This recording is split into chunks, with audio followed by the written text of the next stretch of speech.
পালং পনির বানানোর জন্য আমি এখানে বেশ কিছুটা পালং শাক নিয়ে নিয়েছি আর সাথে কিছুটা পনির।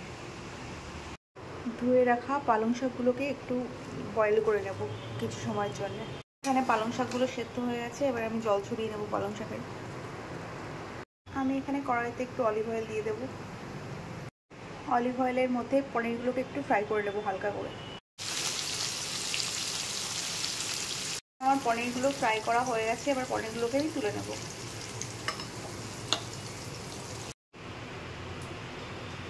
কিছুটা পেঁয়াজ, রসুন আর লঙ্কা আমি কুচিয়ে রেখেছি। এবার পেঁয়াজগুলো তেলের পরে দিয়ে দেব।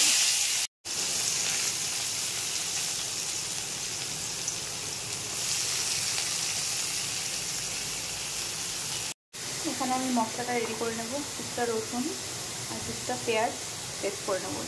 এটাতে কিন্তু কোনো রকম আদা লাগে না, পেঁয়াজ আর রসুনটাই পেস্ট করলে হয়ে যাবে। এখানে আমার পেঁয়াজ আর রসুনটা ভাজা হয়ে গেছে, এবার পেঁয়াজ আর রসুনের পেস্টটাকে দিয়ে দেবো আর একটু লঙ্কার গুঁড়ো।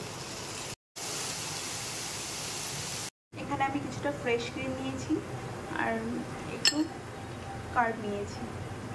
এখানে আমার মশলাটা প্রায় কষা হয়ে গেছে, আমি ভেজে রাখা পনিরগুলোকে সব দিয়ে দেবো।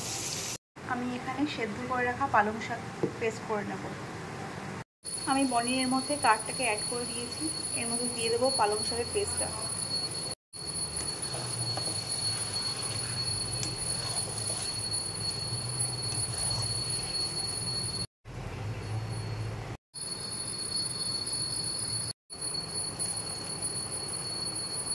আমি এর মধ্যে সামান্য একটু মিষ্টি দিয়ে দেবো।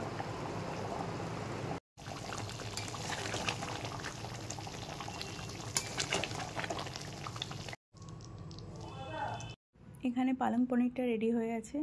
যদি আমার এই রেসিপিটা আপনাদের ভালো লেগে থাকে তাহলে please do like, comment, share and subscribe.